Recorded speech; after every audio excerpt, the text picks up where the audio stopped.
He stood before the judge asking for yet another chance. But the court had already heard the same promises before. What happened next showed exactly how quickly repeated violations can turn probation into prison. Well, here we go again, I think. You're Dante Caddy? Yes. Mr. Caddy, you were previously in court and entered pleas of true to counts 1, 2, 3, and 4 in a motion to revoke your unadjudicated probation. You're on probation for burglary of a habitation. It was a 7-year deferred probation. I have received the updated pre-sentence report, and has everyone had an opportunity to review that report? Yes, Your Honor. So there was no agreement reached. Ms. Holmes, you may proceed. Thank you, Your Honor. I've discussed this MTRP with Mr. Caddy. He has pled true to the violations involving the thefts that occurred at Target location in Port Arthur. Your Honor, Mr. Caddy has also had the opportunity in the past to successfully complete the ISF program. In 2023, he did complete, I believe, both tracks of ISF, which shows that he can make appropriate decisions and follow directions and complete tasks that are given to him. Within the last year, he obviously made bad decisions in which he committed these thefts at the Target location. Mr. Caddy is asking for another opportunity to be continued on probation. We do see that the recommendation from the department, it states that the revocation is recommended. However, if the court elects to continue Mr. Caddy on probation, that he remain off the premises of Target and that this be reviewed in 3 months to monitor any progress. Your Honor, we are asking that he be given that opportunity to show that he can make progress.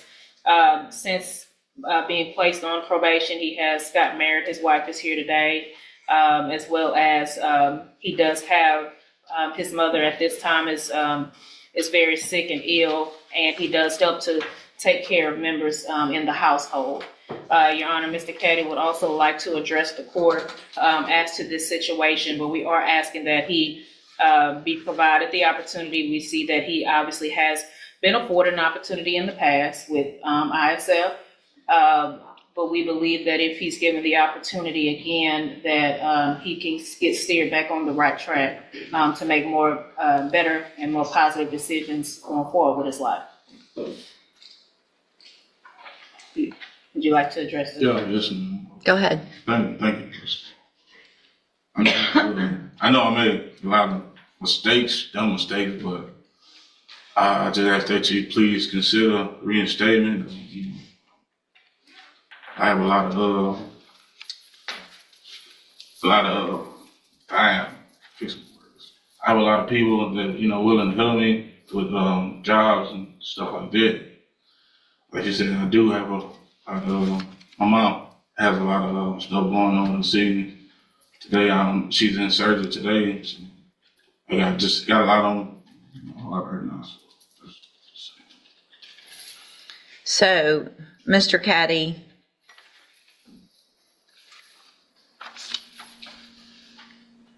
back when you got your original pre-sentence report in 2020, I'm looking back at that, and when they talked to you that day, there's a quotation from you.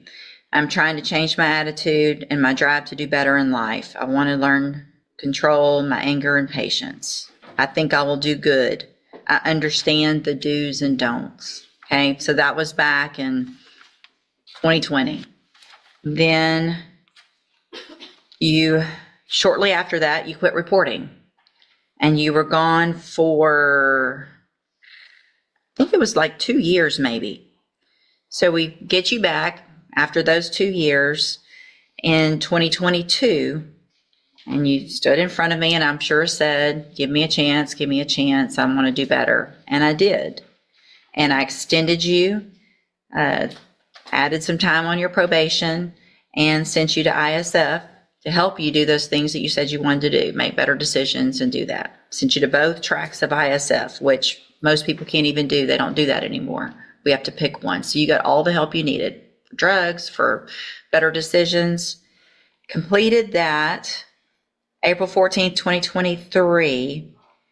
And then in June of 2024, you pick up the June and then July, 2 new theft cases after you've already been sent to ISF and given those opportunities after having been given the opportunity the first time to even get on probation, and then after you absconded for 2 years.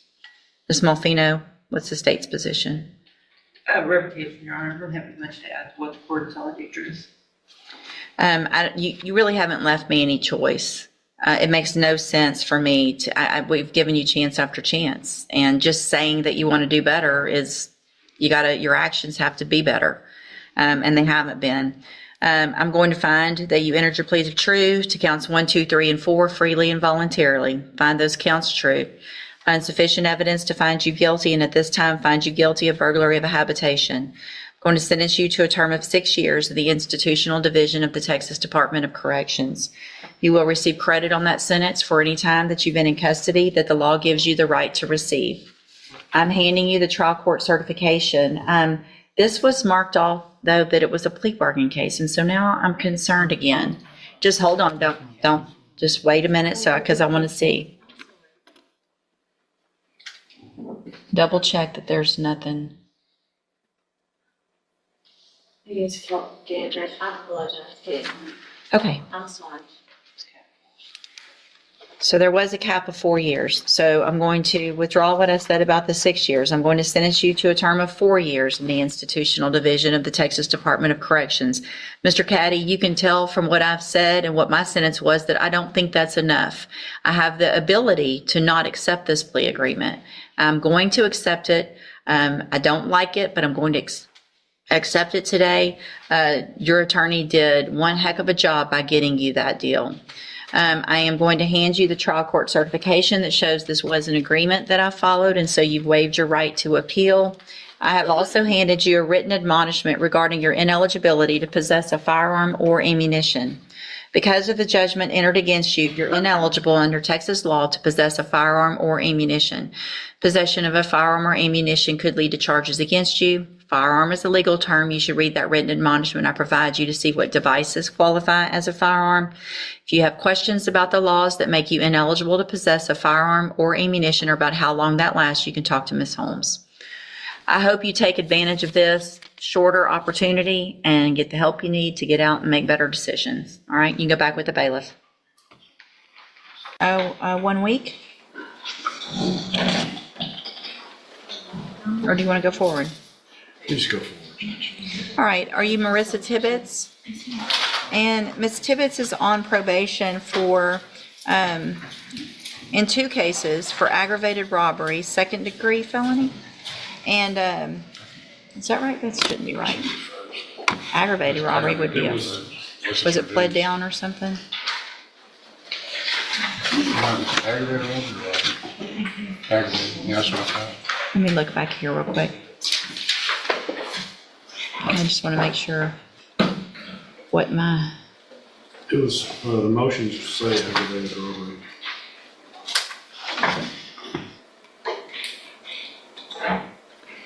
what does the original paperwork say? Yes, they were aggravated robberies, Judge. But they're second or first? First. Okay.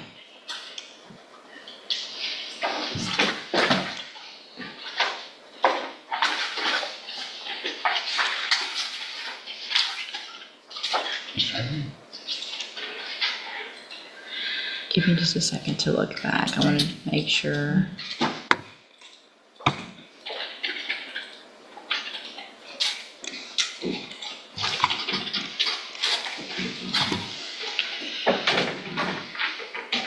Yeah, the written plea admonishments back from the original plea as marked 1st-degree felony robbery, aggravated robbery. And that's what the commitment and everything was. So this is just a missed typo in the updated pre-sentence report. They're both 1st-degree felony offenses, placed on probation October 29th of 2018, was previously here, entered a plea of not true to a new offense of burglary of a habitation, and a curfew violation, and then entered pleas of true to testing positive for methamphetamines and marijuana, and being behind on our court-assessed fees. I've received the updated pre-sentence report.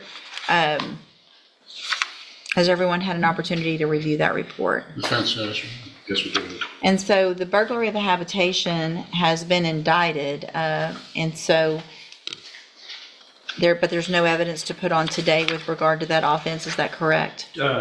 Just let the court know what's going on. I had sent out letters to officers and to the victim in the case. After a lengthy discussion on the phone with Bo Baden, the victim of that burglary, I determined that we weren't going to need officers because he was going to be able to prove up everything along with the history and the background of the two, because they were married at one point, had separated, and it was him. She had moved out, and it was his door that she came and kicked back in and destroyed a bunch of property. Although in the PSI, I believe she said it was mostly her property that was destroyed. That's not his version of it. We're not going to dismiss this at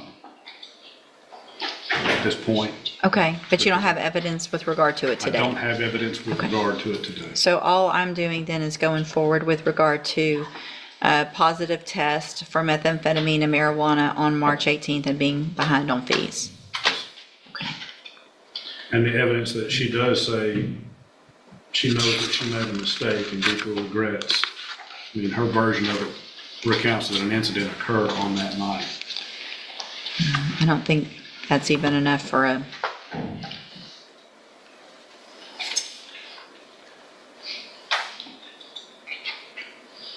finding of true, just unless she's going to plead true.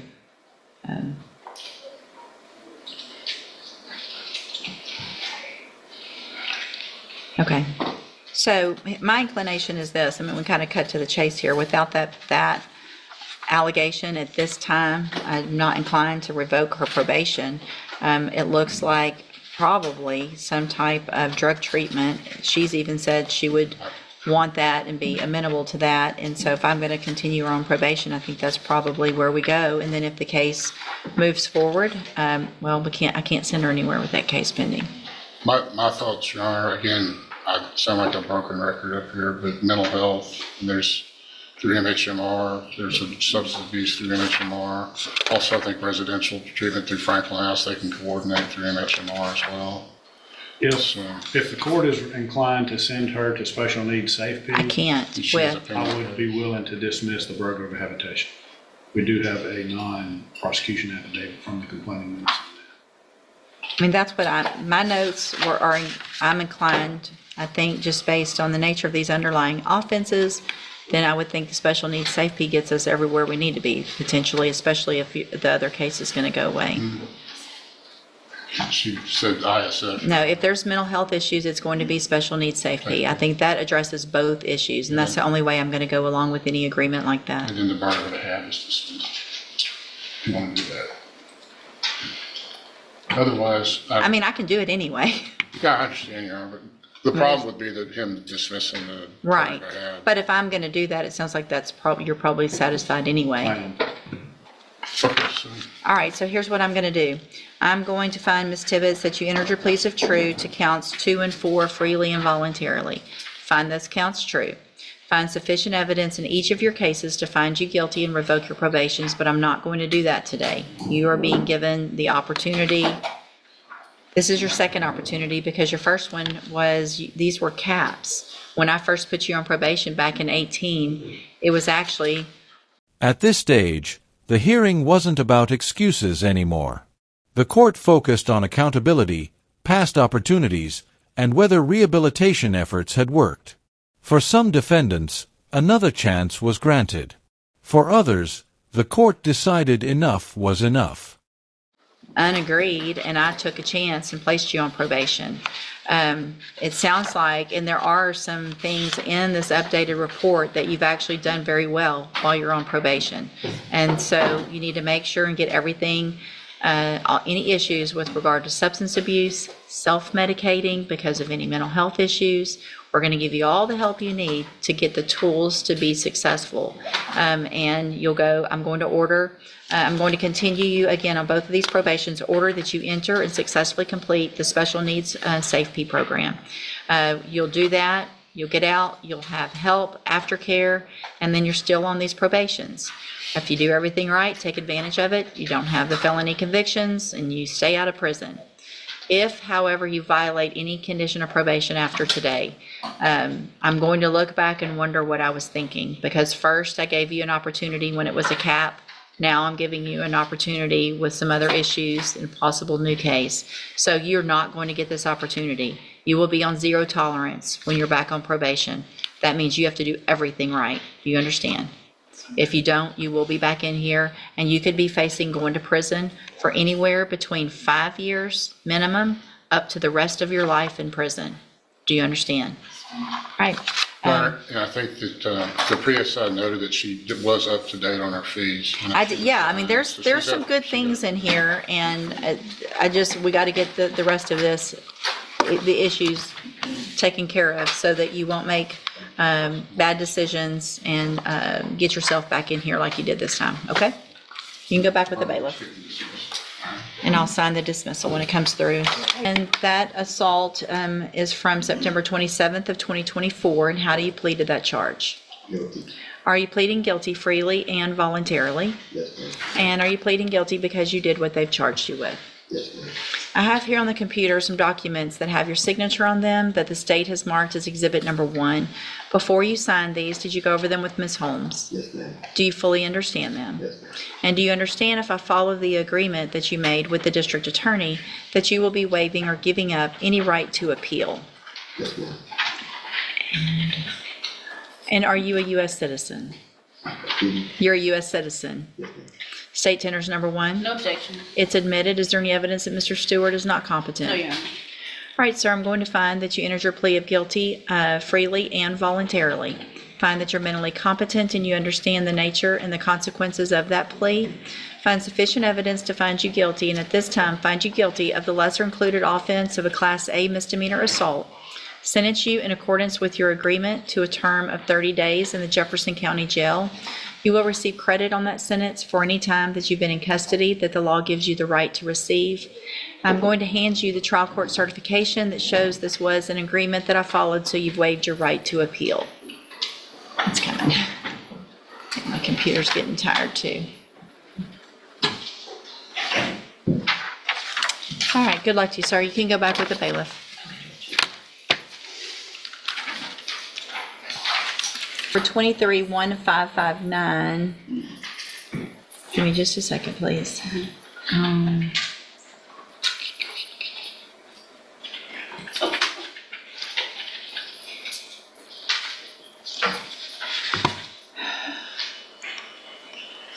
All right, so on probation for the state jail felony offense of theft of a firearm, placed on probation March 11th of 2024.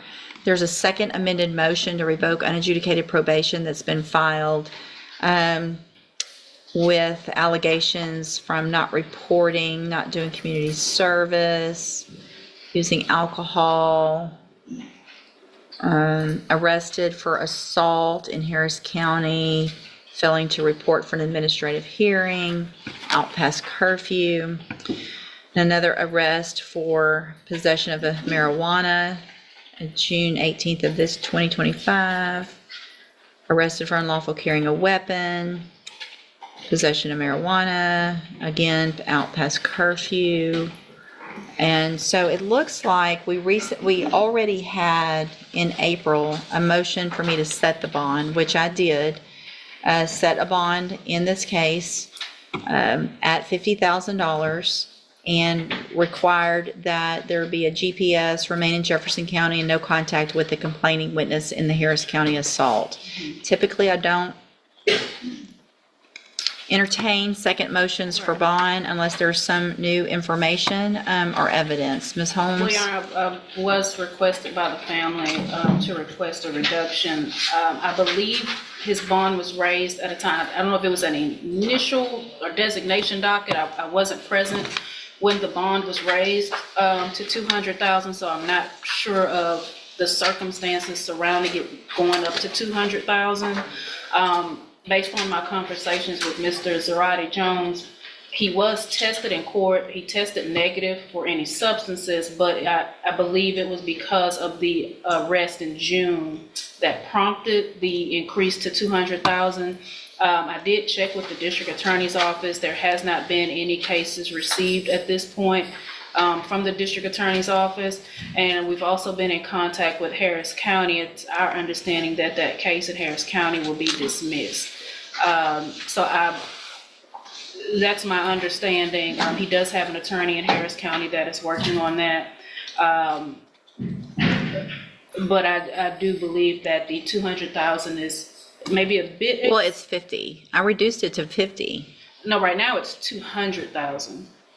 That's my understanding as well. Yeah. So after I reduced it, no, hold on. He After April, I did something else. Is that what? Yes, I believe because he was arrested for the Oh. possession.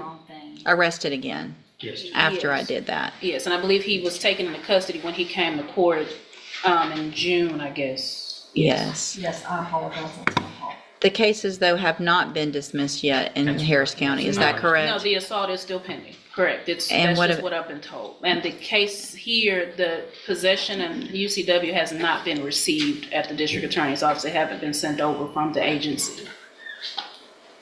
Have you checked on that? I know the marijuana, I understand if there's some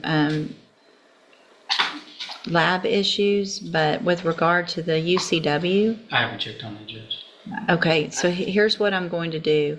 I want to know the status of that. Obviously, that's what causes me the most concern, probably about, well, that and the assault, but the fact that I gave a probation, I gave a bond, and then there was an arrest for both of these things after that gives me, obviously, that's why the bond went up. I'm not going to reduce the bond today, but I am going to ask Mr. Coleman if you could please find out the status of that UCW, if it's going to be filed. If it's not, I'm going to reset this for 2 weeks.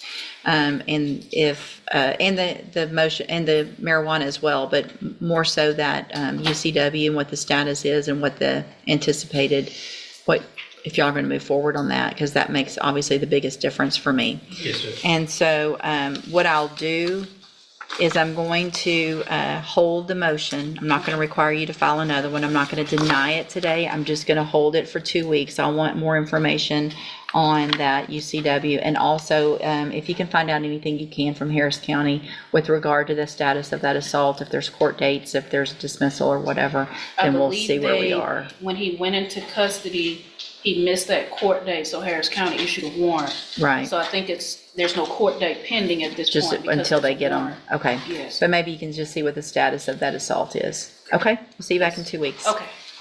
Thank you. Sorry, Judge, that I misinformed. Let's see, Sheena Harmon, Mr. Kim. Let me look at that. You want me to print the? No.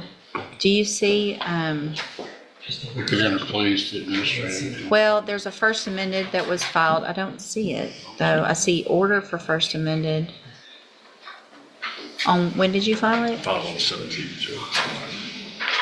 Oh, it just says motion to revoke. It doesn't say first amended. Is it on the 17th? On July 17th, it says motion to revoke community supervision. I think that should be first amended. I don't know who names that. That's your office, I think, that names it. I filed it though with the name on It it. doesn't say, They it's sent not, me a receipt that said. that's just the regular motion. Apologize. It looks like somehow in the system, the same original motion Comes up. again under that. So apparently, Mr. Kimler, there's been a first amended motion to revoke Ms. Tebow's probation. I don't Waiver 10 days, Your Honor. Well, I don't see it. Well, we just I would want to go ahead and enter pleas to administrative violations and then ask for a bond pending a disposition sentencing hearing. Here's a first amendment in one of the cases. So did you file it in both? I did. Okay, I've got it in one, so I can at least get Right. there. Okay, so, Same. Ms. Tebow, would you please raise your right hand the best you can? Do you swear or affirm the testimony you're going to give in this hearing will be the truth, the whole truth, and nothing but the truth? All right, you can put your hand down. Ms. Tebow, I have, in cause number 22-39100 and 22-39101, First Amendment motions to revoke your community supervision. These show that you were placed on probation in 39101. I need a copy of the one from 39100 somehow. Yes, it's the actual motion. The First Amendment motion. Yes, ma'am. On- I'll print it right now. On 100, you have it? Okay, I didn't see it. If you'll print that one. Wait, hold on. I'm saying that. I'm looking at the order. Yeah, there's the order, but the motion is the It's same. all administrative. Well, there's a. That's what he no filed on the offenses. 17th, and then there's not another one. In the other case, there's a First Amended, and so, yeah, I've got that one. The deal. But I'm sure it's the same. Do you have a copy of the 100 Mr. I don't, Your Honor, but I can have my Iris bring it down. I need the date. Oh, I can figure it out this way. Let me see what I just printed, please, ma'am. And I need y'all to go back and work on, the 100 wasn't filed properly. Yeah, Fix it. but I can figure it out from here, I think. Sorry, Judge. No, it's not you. Don't be sorry for something that's not your fault. That's mine. Didn't take it right. Okay, this gives me at least this information. So, placed on probation on the same date, May 23rd of 2022, for the offenses of failure to comply with sex offender registration requirements. Both of these have, it looks like you were placed on probation, and your punishment was 2 years in the institutional division, and that was probated for 5 years. Is that correct? In each of those cases? So that means even with a violation, the worst we can do is 2 years? Wow, okay. The motions allege that you violated your probation in count 1 by failing to report to the probation department since January 27th of 2025. And is that true or not true? Not true. So you've reported since January 27th of 2025? Here's the thing, Mr. Kimler, hold on. She's under oath, so don't tell her how to plea. So you need to, if it's true, it's true. If it's not true, it's not true. I don't think she doesn't know. All right. I don't know the dates. Okay. Sorry would be. So count 2 alleges that you failed to pay your court-assessed fees as directed. As of April 29th of 2025, you are $2,430 in arrears, and cause number 22-39101, and the same amount in the other case as well. And is that true or not true? Yes, ma'am. Is it true or not true? Count 1 under the First Amended section. Oh my gosh, look at this motion. I got it thrown, saying All right. it needed to be filed, and I apologize, so I filed it quick up. So would the state like to amend both of those motions to make that 3 and 4 instead of Yes. 1 and 7? Yes, sir. Any objection to that? What is the full It's just the amendment, number. Your Honor? No, Oh, it's the just number. make six. No objection. That's my state's fault.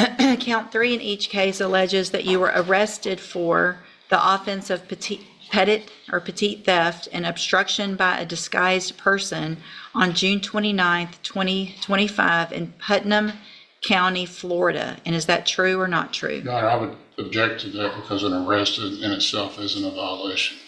If the allegation is she was out of county, that would be different, but an arrest isn't a violation of probation. All right, I'll just put not true for 3 on both cases. Count 4 alleges that you failed to remain in the following location, Jefferson County, Texas, in that you were in Putnam County, Florida, on or about June 29th of 2025. And is that true or not true? Did you enter your pleas of true to counts 2 and 4 in each case freely and voluntarily?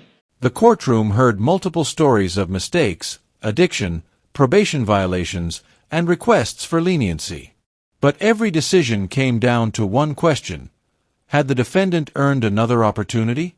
In the end, some walked away with treatment programs, while others left facing the reality of prison.